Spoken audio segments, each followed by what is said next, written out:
ഇനി ഇവിടെ നിൽക്കാൻ പറ്റില്ല. രാത്രി ആയി കഴിഞ്ഞാൽ യക്ഷികളുടെ ഫാഷൻ ഷോ കണ്ടു മടുത്തു. ദാഹിക്കുമ്പോ ഷാർജ ഷേക്ക് കുടിക്കുന്ന പോലല്ലേ രക്തം കുടിക്കുന്ന ചരക്കകത്ത് കൂടിയിരിക്കുന്നത്. ഇനി ഞാനിവിടെ നിന്നാൽ എന്റെ ജീവിതം വവ്വാല് ചപ്പിയ മാങ്ങ. അവിടെ നിൽക്ക. തിരിഞ്ഞു നോക്കില്ല ഞാൻ. ഇതുവരെ ചെയ്ത പണിയുടെ കൂലി ഈ ഓട്ട് കിണ്ടി കൊണ്ട് അഡ്ജസ്റ്റ് ചെയ്യാന്ന് വിചാരിച്ചു.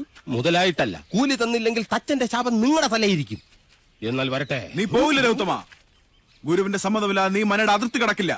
കടന്നാൽ നിന്റെ 2 കാലും തളർവാദം വന്ന് ശോഷിച്ച് ഈർക്കിൽ പോലാകും. ശിഷ്ടകാലം ഭൂമിയിൽ പാമ്പിനെ പോലെ ഇഴഞ്ഞു നടക്കും. നീ ഓർത്തു നിൽക്കുക.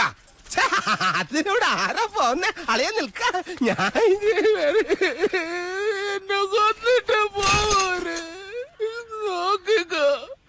നിനക്ക് ഗുരു കൊണ്ട് പോകൂടാ. എന്റെ മുത്തച്ഛൻ കോപ്പൻ. അയാള് പണിത വീടാത്രേ. അന്നേ 2 ഉത്തരവും ഇതിന്നൊരു തൂണും അടിച്ചു മാറ്റിയിരുന്നെങ്കിൽ ഞാൻ ഇങ്ങനെ കിടന്ന് ഈ യക്ഷിപ്പറമ്പ് തൂക്കേണ്ട വല്ല കാര്യം ഉണ്ടായിരുന്നു. ഇപ്പൊ ഈട്ടിക്കും തേക്കനൊക്കെ എന്താ വില?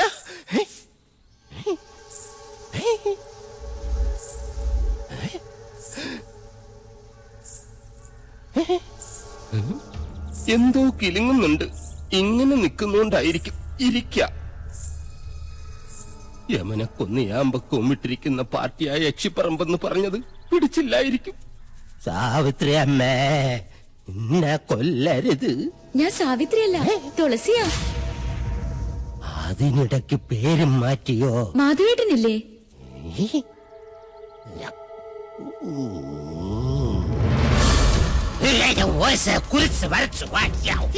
അടുത്തു വരരുത്. അടുത്തു വന്നാൽ പേടിച്ച് മൂത്രം ഒഴിച്ചു കളയും ഞാൻ. മാധവേട്ടൻ എവിടെ? മാധവേട്ടൻ എവിടെ? മാധവേട്ടനോ? എന്നെ കൊണ്ടൊന്നും പറയിപ്പിക്കരുത്. തലയ്ക്ക് വെളിവില്ലാത്ത 3-4 നമ്പൂരി ചെക്കന്മാരും പിടിച്ച് അടുപ്പിന് ചുറ്റും ഇരുത്തിയിട്ട് സ്വാഹ സ്വാഹ എന്ന് പറഞ്ഞ് കുറച്ച് എണ്ണയും കോരി ഒഴിച്ചാൽ ഒരു യക്ഷിയും തിളയ്ക്കാൻ പറ്റില്ല. യക്ഷിയെ തിളയ്ക്കണമെങ്കിൽ ഏഷ്യാനെറ്റിലെ കടമറ്റത്ത് കത്തനാർ തന്നെ വരണം. അത് നിനക്ക് എങ്ങനെ അറിയാം? ഞാൻ കത്തനാർ സീരിയലിൽ കണ്ടിട്ടുണ്ട്. അതിലാണെങ്കിൽ ഒരു കൊച്ചു കിണറ്റിൽ വീണ് ചത്തപ്പോ കത്തനാർ ഇങ്ങനെ വടിയെടുത്ത് ഇങ്ങനെ കാണിച്ചേ ഉള്ളൂ. ആ കൊച്ചു ജീവനോടെ കയറി വന്നു. അത് ഏഴില്ലാതെ. നിർത്ത. തുളസി കൊണ്ടാക്കാൻ ആരും വന്നില്ല. വരിക.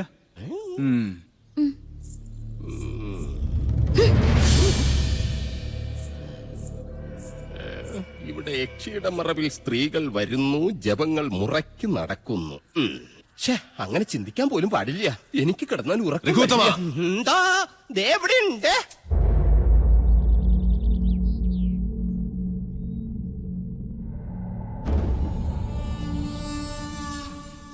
ഒന്നും എടുത്തു ചാടി അങ്ങോട്ട് ചെയ്യണ്ട. ക്ഷോഭിക്കേണ്ട നേരമല്ലിത്. നെല്ലൂർ മണ്ണ് ഉണ്ണി നമ്പൂരിക്ക് വേണ്ട ചെയ്യാ. ആ മോഹം മനസ്സിൽ അങ്ങോട്ട് മുറിക്ക. അച്ഛാ, രാജീവൻ വല്ലാതെ അങ്ങ് മോഹിച്ചുപോയി. എന്റെ മോളെയോ? ചെമ്പ്രയിലെ മണ്ണോ? അല്ലാതിപ്പോ ചെമ്പ്രയിലെ പെണ്ണും ചെമ്പ്രയിലെ മണ്ണും രാജീവിന് വേണം, അല്ല രാജീവ? ഗൗരി എവിടെ? ഗിരീശൻ എവിടെ? ഞാൻ പറയുന്ന അവർക്ക് മനസ്സിലാവൂ. ഗിരീശ, ഗിരീശ.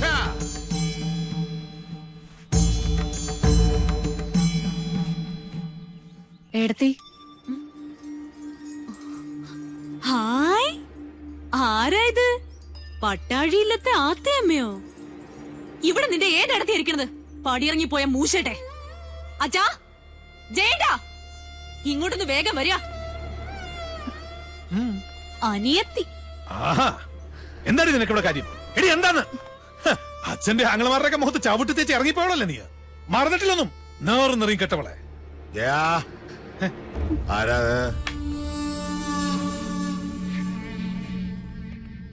കണ്ടില്ലേ അച്ഛാ? ഇറക്കി ഇവിടെ പിഴച്ചവളെ. എന്താണാവോ വരവിന്റെ ഉദ്ദേശം? ഗുപ്തനും മക്കളും ചത്ത് നശിച്ചോന്ന് കണ്ടുറപ്പിക്കാനാ? അപ്പൊ ഉറപ്പാണ് അച്ഛന് എല്ലാം നശിക്കൂന്ന്. അവന്റെ അച്ചിപ്പണി ചെയ്ത് നടക്കുന്ന നീ ഞങ്ങളെ ശപിക്കുന്നോടി. അച്ഛാ, ഈശ്വരനെ കരുതി, എന്നെ കരുതിയിട്ടല്ല. അച്ഛന്റെ ഏട്ടന്മാരുടെ നന്മയ്ക്ക് വേണ്ടിട്ട് പറയാ. മുഖവുര വേണ്ട. മാധവേട്ടനോട് ചണ്ടയ്ക്ക് നിൽക്കരുത്. എന്റെ ഒരു അപേക്ഷയാണ്. കേട്ടില്ലേ? ഇവള് പറഞ്ഞെന്റെ പൊരുളച്ഛന് മനസ്സിലായില്ലേ? നമ്മുടെ ചോരയ്ക്ക് വേണ്ടി ഇവള് ദാഹിക്കുന്നു. ലക്ഷണം കൊള്ളാം. ആദ്യം യുദ്ധം ചെയ്യാൻ കടവ് കിടന്ന് വേളിക്കാരൻ വരുന്നു. പിന്നാലെ സമാധാന ദൂതുമായി സഹധർമ്മിണിയെ പറഞ്ഞയക്കുന്നു. എന്താ ഇതിന്റെയൊക്കെ അർത്ഥം? മക്കളെ, പട്ടാഴിക്ക് ഭയം ബാധിച്ചിരിക്കണോ? മടങ്ങിക്കോളാ, ഇല്ലെങ്കിൽ നിന്റെ ശവം കൊണ്ട് അവന്റെ മുഖത്തേക്ക് വലിച്ചെറിയും. അച്ഛൻ പറഞ്ഞ കേട്ടില്ലേ? ഇറങ്ങി പൊടി മൂദേവി. കംസജന്മം എത്ര അനുഭവിച്ചിട്ട് മതിയായിട്ടില്ല അല്ലേ? കംസൻ തന്നെയാ. ഈ അടിവയറ്റിലൊരു കൃഷ്ണുണ്ണി വളരുന്നുണ്ടെങ്കിലേ വലുതാമ ഇങ്ങോട്ട് പറഞ്ഞു വിട. ഈ ജയൻ ഇവിടെ തന്നെ ഉണ്ടാവും. ബാക്കി അവനോട്. അത്രയും ആയുസ് നിനക്കില്ല ജയ. തൊടില്ല നീ. വഴിതെറ്റിയിട്ടായാൽ പോലും ജീവിതത്തിൽ ഒരിക്കലും ഇനി ഈ മുറ്റത്ത് കാലുകുത്തരുത്. മനസ്സിലായോ? അനന്താ, ഇത്രയും വണ്ടിയിലേക്ക് കൂട്ടുകൊള്ളു.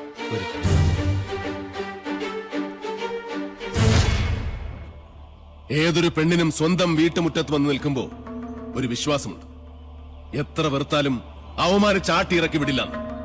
നിങ്ങളത് തകർത്തു. വെറി പിടിച്ച നിങ്ങളുടെ മനസ്സ് പിതൃസ്ഥാനത്തിന്റെ മഹത്വം മറന്നുപോയിരിക്കുന്നു. സൂക്ഷിച്ചോ ചിത്രഗുപ്ത, നിങ്ങളുടെ കൈവെള്ളയിൽ 1000 രേഖ.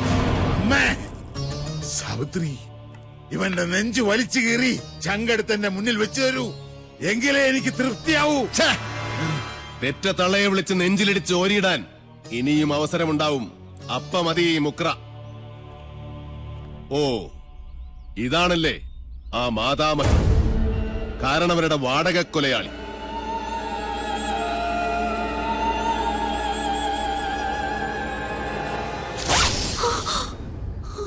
ഒളിസേവയ്ക്കിറങ്ങുന്ന ഈ ദുർദേവതയെ കണ്ടാൽ 2 വലിച്ചു കീറും മാധവൻ. ഓർത്തോ?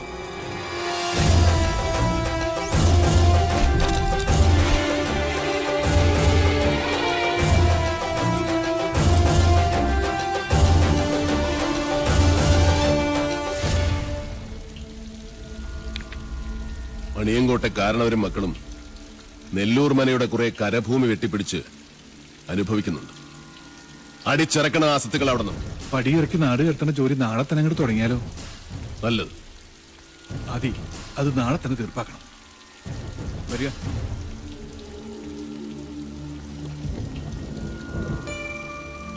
എന്താ കണ്ണ് കലങ്ങിയിരിക്കുന്നത്? ഒന്നുമില്ല, എന്തോ ചെറിയ കരട് കണ്ണിലെ പാറി വീണു, അത്രേ ഉള്ളൂ. എനിക്കറിയാം, തന്റെ കണ്ണിലെ കരട് ഞാനാണിപ്പം. അയ്യോ, എന്താ ഇങ്ങനെയൊക്കെ പറയണേ? ശത്രു തന്നെയാണ് മാധവൻ. ശത്രുവായാലും മിത്രമായാലും ആക്രമിച്ചു കീഴടക്കുന്നത് എന്റെ സ്വഭാവമാണ്. അച്ഛന്റെയും ആങ്ങളമാരുടെയും ജീവന് വേണ്ടി മിത്ര എന്നോട് യാചിക്കരുത്. വിട്ടുതരില്ല ഒന്നിനെയും ഞാൻ.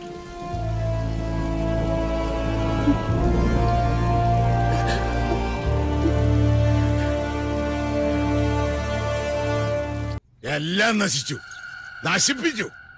എന്നിട്ട് മോങ്ങിക്കൊണ്ട് വന്നിരിക്കുന്നു ശുംഭന്മാര്. അമയത്തെ കഴിക്കുന്ന കഴുതകൾക്കുണ്ടാവും ഇതിലും നല്ല ഉശിര്. എന്തിനാണ് ശംഭോ എനിക്കിങ്ങനെ 3 ആമക്കള്? അച്ഛാ, എന്താ? രാജീവൻ വിളിച്ചിരുന്നു. അപ്പൊ അവരും അറിഞ്ഞു മണിയങ്കോട്ടിന്റെ അടിത്തറ അളകിയിരിക്കുന്നെന്ന്. സ്വത്തില്ലാത്ത മണിയങ്കോട്ട് നിന്നും അവന് പെണ്ണു വേണ്ടാത്രേ.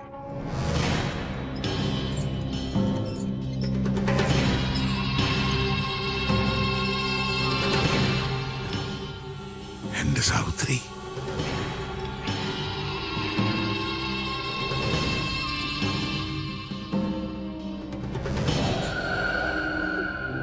എപ്പോഴൊക്കെ നിന്റെ കണ്ണു നിറഞ്ഞു കണ്ടിട്ടുണ്ടോ അപ്പോഴൊക്കെ ഈ ഗിരീശൻ മനസ്സ് കല്ലാക്കിയിട്ടുണ്ട്. കൊന്നവന്റെ ശവം മരിച്ചവന്റെ മുറ്റത്ത് ദഹിക്കണം. മണിയങ്കോട്ടെ പഴയ ആചാരങ്ങൾ തെറ്റിക്കണ്ട. അതിന് കരളുറപ്പുള്ള ആരെങ്കിലും ഉണ്ടോടാ ഇവിടെ? അച്ഛൻ പുലർച്ചെ പുഴക്കരെ കാത്തു നിന്നോ? കണി കാണാം മാധവന്റെ ജേട്ടം. വടഗിരീശ വാസു. ചെമ്പ്രയിൽ ഇത്തിരി ചോര വീണിട്ട് എത്ര കാലായി. ശുഭമസ്തു. കല്യാണകാരണിയായി സദസായി കല്യാഭിലാഷ സമുദായിനിയായി സിദ്ധിയായി മൂലപ്രകൃതിയായി വർത്തിക്കും. സിസ്റ്റേഴ്സ്, ഈ അടുപ്പിൽ പാലുകാച്ചൻ തീരുമാനിച്ചോ? നന്നായി, ഞാൻ ഫയർ എഞ്ചിൻ വിളിച്ചിട്ട് വരാം. ആദികേശവ, ജീവൻ വേണമെങ്കിൽ ഓടിക്കോ. ഉയിര് കിടന്നാൽ നിനക്ക് വായിച്ചെങ്കിലും ജീവിക്കാം.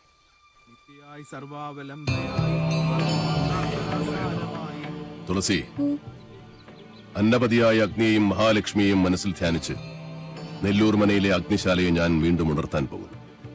അത് നിന്റെ കൈകൊണ്ട് തന്നെ വേണം. പേടിയുണ്ടോ? കുട്ടേട്ടാ വേണ്ട, ഈ അടുപ്പിൽ നിന്നല്ലേ തീ പിടിച്ചിട്ടുണ്ട് അച്ഛൻ.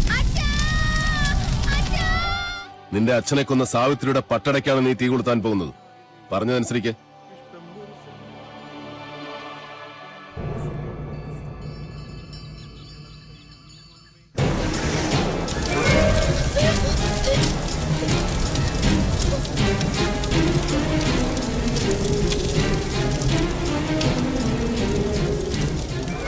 ഏതു തച്ചനും വർജിക്കേണ്ട വായു കോണിലാണ് ഈ വീടിന്റെ അടുക്കള.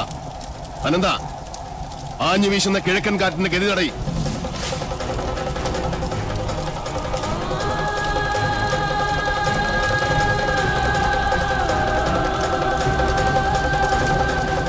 എവിടെ കാട്ടുതീ പോലെ ആളിപ്പടരുന്ന സാവിത്രിയുടെ പ്രതികാരാഗ്നി? എവിടെ ഹരിനാരായണനെ കൊന്ന ശവദാഹികളായ തീനാമ്പുകൾ?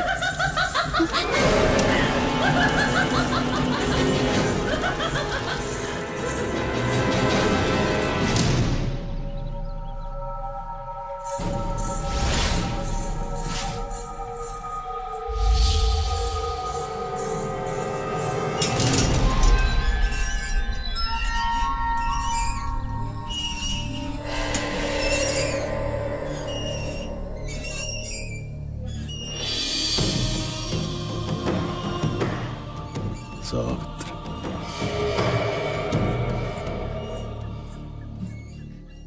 സ്വയരക്ഷയ്ക്കായി എന്തും ചെയ്യാൻ മടിക്കില്ല. അച്ഛനോ മക്കളോ, അതോ കീഴടങ്ങാൻ മടിക്കുന്ന ഈ ദുഷ്ടരാക്ഷസി? ആരായാലും ഈ പിത്തലാട്ടങ്ങൾ കണ്ട് ഭയപ്പെടുന്നവനല്ല മാധവൻ. അതെ, എല്ലാരും വരിക. അടുപ്പിൽ പാല് തളിച്ചു തൂവി. പൂർവികരുടെ കാലത്ത് നടക്കാതെ പോയ ഗൃഹപ്രവേശം ഇപ്പോഴാണ് നടന്നത്.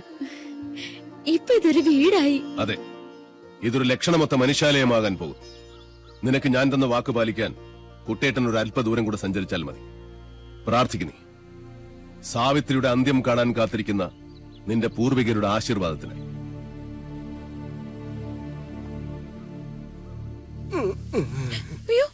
ആരാ? എനിക്കും അറിയില്ല. എന്താ പറ്റി? ഞാൻ ഇവിടുന്ന് രക്ഷപ്പെട്ടു ഓടിയതാ. വലിയ കുരുങ്ങി. 8 കാലിയുടെ അല്ല, ഇതേതോ 10-28 കാലിയുടെ ആണെന്ന് തോന്നുന്നു. നമസ്കാരം. എന്നെ മനസ്സിലാവുന്നില്ലേ? ഭാഗ്യം, യക്ഷിക്കും മനസ്സിലാകാതിരുന്ന മതിയായിരുന്നു. ഇനി ഈ വല മാറ്റണ്ട.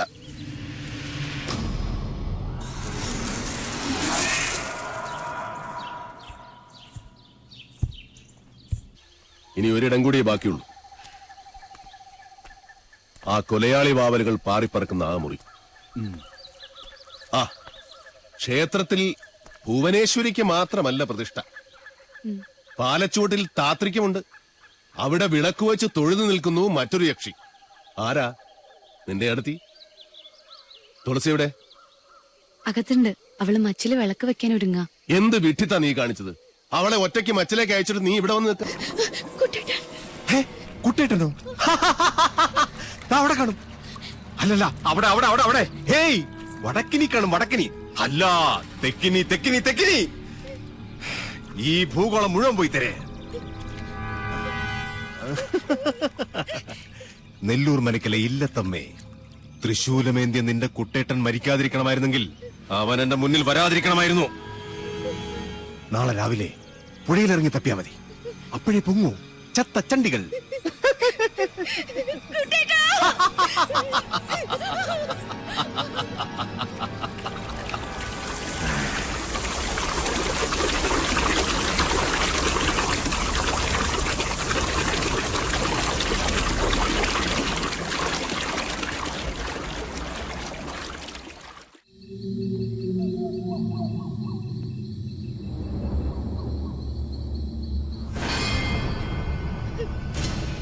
അതി, എന്ത് സംഭവിച്ചാലും വീടിന് പുറത്തേക്ക് ഇറങ്ങരുത്. ശരി, വരിക. കുട്ടേട്ടാ, കുട്ടേട്ടാ, കുട്ടേട്ടാ, കുട്ടേട്ടാ, കുട്ടേട്ടാ.